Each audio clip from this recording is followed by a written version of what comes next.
Back when I was around 13 years old, I went to spend the night at a friend's house. We were playing basketball a few streets away with his cousin and a couple neighborhood kids. I noticed an old man walking down the road a few times. He kept circling the block. He would get to us, watch for a few minutes, then start walking around the block again. After a while, my friend's cousin left, and we were just hanging out and skateboarding. The old man got to us again and stopped. This time he said to us, "You guys are pretty crazy on those skateboards." We didn't really respond. And then he asked if we liked trampolines. My friend said yes. He asked if we wanted to go to his house because he had a trampoline. We told him that we had to get back home, and he pointed to a house down the street with a big privacy-fenced backyard and said if we changed our minds we could come over and use his trampoline. A little while later, some of the neighborhood kids came to hang out. We told them what happened, and they just stared at us for a while. Then they asked us again what house it was. We told them, to which one responded, "That guy just got out of jail for being a pedophile. Our parents told us not to go near his house." The other told us the guy didn't even have a trampoline. We snuck over to the fence and peeked over, and sure enough, no trampoline. We went back to my friend's house and told his mom what happened. Not sure if she called the cops or not. We just kinda went off and did our own thing after. We had another run-in with the old man a couple years later, but that's a whole nother story. The original poster actually added part 2 to the comments of this story, so I'm going to go ahead and read that as well. A few years later, I was staying at that same friend's house. We decided late one night to sneak out and walk around the neighborhood. We were just walking around, talking, and we got to the guy's house. We didn't think anything of it since the whole previous incident was a few years ago, and we hadn't run into the guy since then. We get near the house, and we start hearing whistling. Then we see the guy standing outside the front door. He looked at us and smiled, started patting his knees and going, "Here, kitty, kitty, kitty." My friend and I just looked at each other for a second, kind of just frozen with fear for a moment. For a second, I thought, okay, maybe this guy is just really trying to find his cat. Then he started walking toward us, still smiling, looking right at us, and repeating, "Here, kitty, kitty, kitty." We ran full speed back to his house, and we never snuck out again. We didn't tell his mom because we were young and dumb and didn't want to get in trouble for sneaking out. It was never confirmed, but some neighborhood kids a couple weeks later told us the guy was arrested again for soliciting a minor and attempted kidnapping. This was way before social media exploded, so we really didn't have a way to confirm.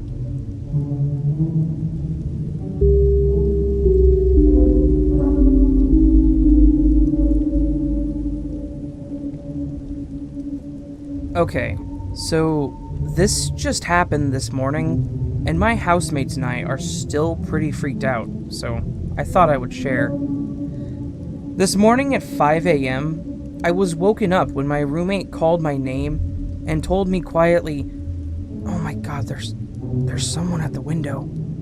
It was pitch black, so I assumed she was seeing a weird shadow or something, but when I turned to face the window, I could see a clear outline of a male figure through the blinds, which we kept slanted open so the sunlight wakes us up in the morning. He was standing maybe a foot away from our window and was facing directly toward us. For some context, our room is on the ground floor and has one large window that has Bundy bars. They're called this because Ted Bundy killed 2 women at an FSU sorority house after climbing through a window, and we therefore now have bars on our ground floor windows in our sorority house. Our room is also on the side of the house, so it's not like someone could have just wandered there. To get to our bedroom window, you'd have to go through a walled-off patio section and a thicket of vines and foliage. so you'd have to put some work into walking up there, which makes me think whatever this guy was doing was very deliberate and planned. I froze, and I didn't know what to do. It was too dark to take a picture or make out details that could identify the person, so I just kinda sat in my bed trying to process what was going on. It seemed that he was looking through the window into our room, but after a few seconds of watching him, my roommate and I noticed he was holding a flashlight. To me, it looked like he was holding on the Bundy bars, and where they meet the wall to see how secure they were. The bars can only be opened from the inside. And, coincidentally, we just replaced them last semester. I am really not sure which possibility is scarier. After a few minutes, the guy just went away. We told our house mom immediately, and she called the police. Our house has security cameras at every entrance, and apparently they caught footage of him pacing back and forth. So, he was there for a while. I'm still pretty shaken up, especially when I think about what his intentions were, and the times that this may have happened while we were asleep and just had no idea. I'm worried that he's gonna return, especially since we're in a sorority house that's home to 24 young women. The OP updated the post. Thank you all for your kind words and suggestions. All of the other girls have been notified, so our house is definitely taking precaution to keep each other safe. I went around to see everything from the outside, and saw a sizable indentation in the foliage in front of our window where someone clearly crouched or stood. It's also right in front of where the bars are bolted to the wall. So now, I definitely think they were messing with the bars trying to take them off, which, thank God, is completely impossible from the outside.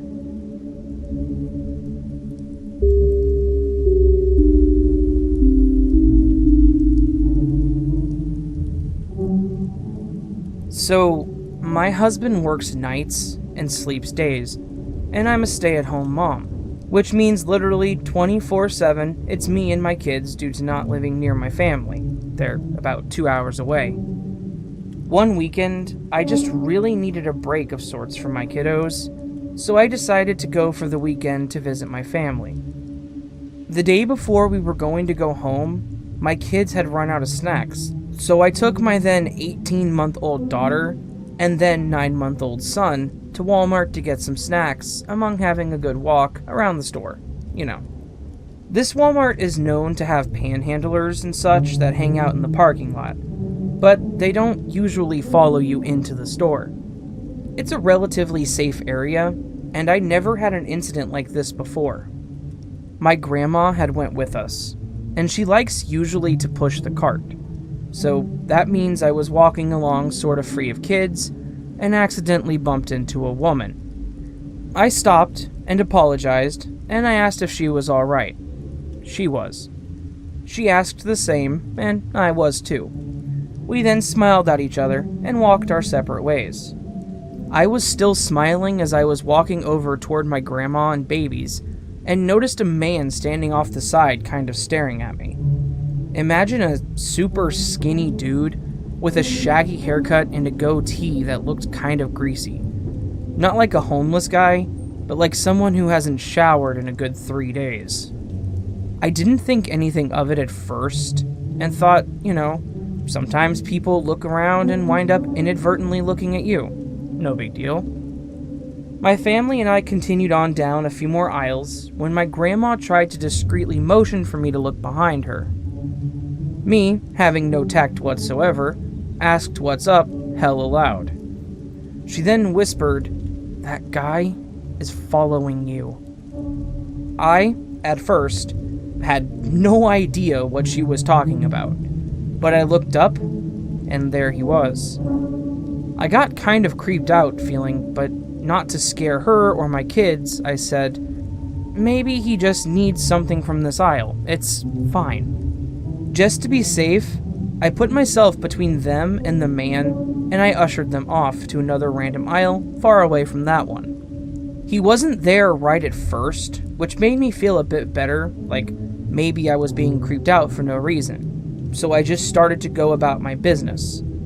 I'm looking at random items in this aisle, household cleaners and such, and out of the corner of my eye, movement catches my attention. I look up, and at the end of the aisle, there he is, peeking around an end cap like he was trying to hide. He was literally just sticking the top of his head past the end cap, so all I could see were his eyes. I look at him and make eye contact. He then backs away from the end cap so I can see him, and he's smiling at me. It wasn't like a, "Hi again, nice to see you" smile. It was a crazy, "I'm gonna put you in my murder van" kind of smile. He's standing at the end of the aisle now and staring me down with his creepy-ass smile, and I'm staring right back like a deer in the headlights. And then I do something that was probably very stupid. I turned my back on him and began to move my grandma and kids along to somewhere else. As we exit the aisle into the walkway, I ask my grandma if we should leave. She says no because who knows if he has someone waiting to help him in the parking lot. We start to wander to the front of the store since there's usually a lot of people up there. My anxiety was beginning to kick in hard, and I look up and there he is standing in the path we would have to take to get to the front. So, obviously, we turn and start to go back the opposite direction from him. At this point, we're basically running and make it to another aisle. At this point, we start trying to make a plan of what exactly we're going to do, and as we're doing this, unbeknownst to us, a security guard was nearby and overheard. Let's just call him SG for short. SG approaches us and asked if we were okay. My grandma began explaining the situation, and as she's doing so, I look up, and there he is again at the end of the aisle. I motioned for my grandma to look. Both grandma and SG look over, and they see him. When he realized we were telling security about him, he waved at me and then took off to the front of the store with SG following. We wait a few moments and then follow to see this man walk through a closed check stand still being followed by SG and out the door. We then decided to wait a while before leaving because, like Grandma had said, we didn't know if he had anyone waiting for him in the parking lot, but didn't want to take the risk of bumping into him again. Then after about 30 minutes, we made our purchases and we left. He, thank freaking God, was not waiting in the parking lot.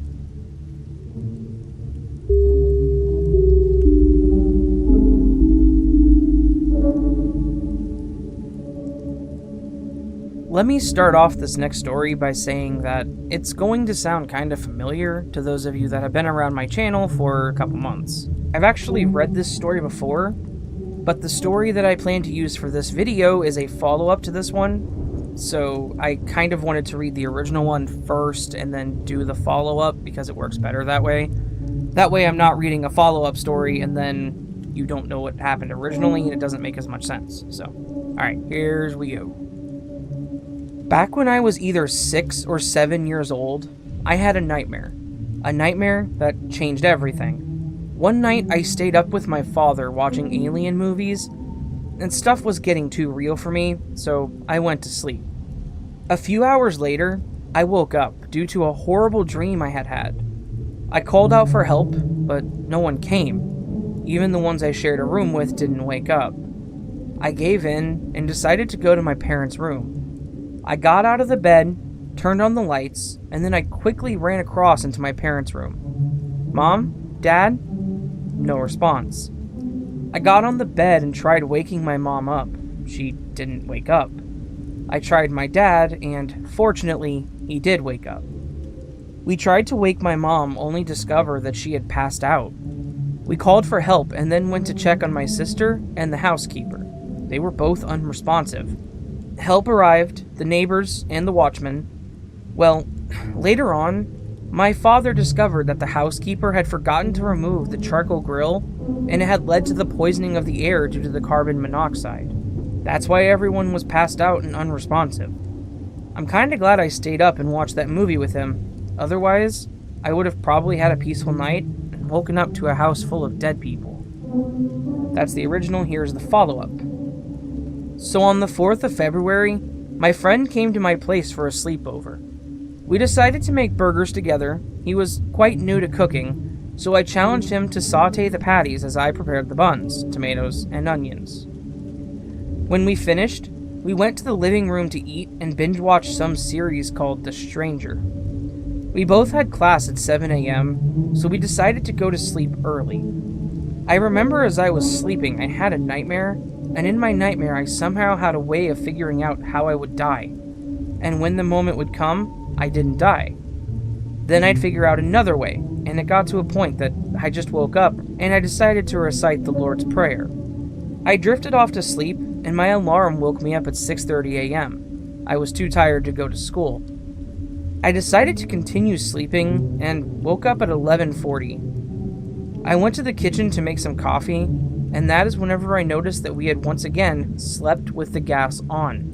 This guy hadn't turned off the cooker. So that add-on there was just, like I said, a quick follow-up from 2 months ago. People, if you have anything that's a gas equipment, make sure it's off whenever you're done using it, please.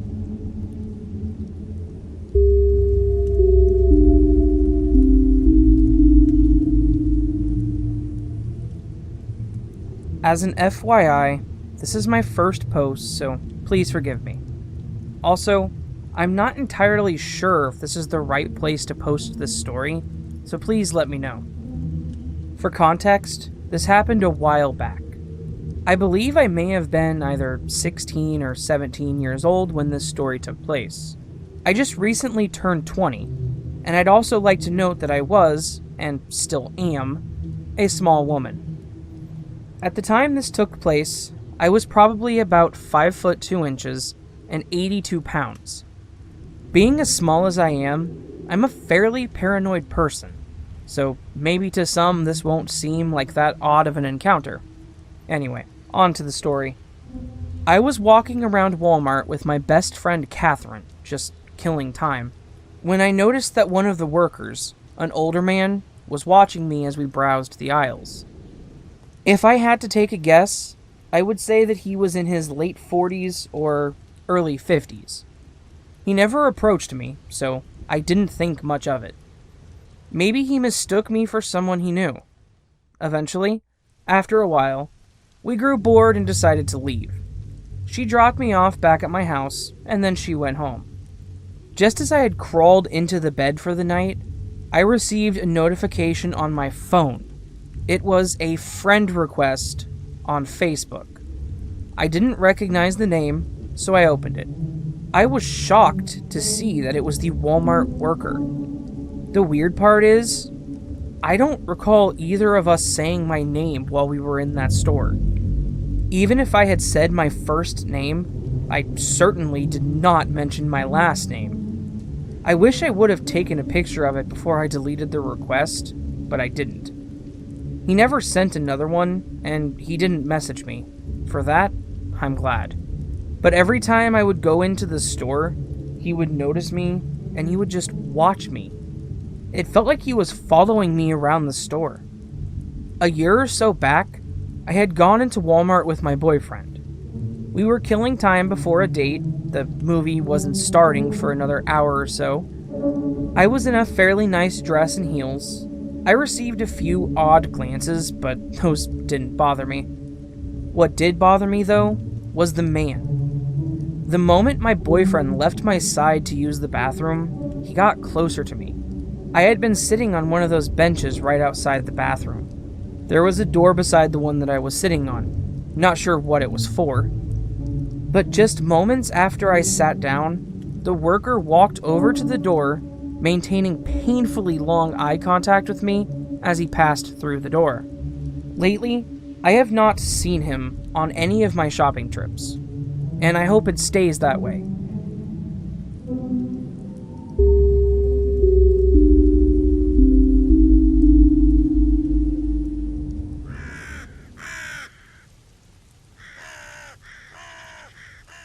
Well, hey there, dear listeners. I hope that you enjoyed this collection of 5 creepy people encounters. These are always the most terrifying stories that I narrate on my channel, being the stories that involve everyday people, like creepy Walmart workers that watch you as you shop, and the one with the guy who peered his head around the corner, that would creep me right the hell out. So kudos to that person for not losing their cool. Just want to say thank you to all the Redditors that allow me to use their story, and a thank you to all my subscribers and all my listeners. I love all you guys. Down in the description, you'll find links to my subreddit, Twitter, Facebook, and a page where you can submit a story to me if you would like to do so. You will also find the timestamps and attributions for all these stories. And that's about it. So, I hope you guys have a fantastic day, have a fantastic week. See you in the next video, but until then, I hope that you simply sleep well.